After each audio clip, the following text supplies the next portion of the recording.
દેવભૂમિ દ્વારકા જિલ્લાના ખંભાળિયા મુકામે સુદ સાતમના રોજ શીતળા માતાના મંદિરે દર્શન કરવા મોટી સંખ્યામાં ભક્તો પહોંચ્યા હતા।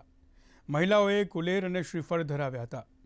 એક માન્યતા અનુસાર આજના દિવસે બાળકોને શીતળા માતાના દર્શન કરાવવાથી બાળકોનું આરોગ્ય ખૂબ જ સારું રહે છે અને માતાની કૃપા બની રહે છે।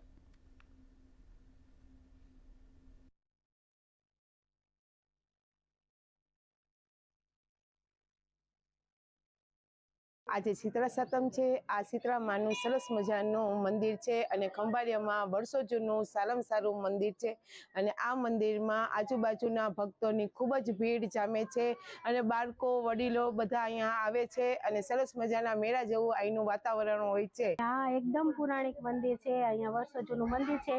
અહીંયા મંદિરમાં જે કોઈ આવે છે એ સાકરથી ભારોભાર જોખાય છે અને આ એક ઇતિહાસ છે આનો જૂનો પુરાણો મંદિરનો। આજના પવિત્ર તહેવાર નિમિત્તે સૌ ખંભાળિયાના લોકો મોટે ભાગે અહીંયા જ આવે છે।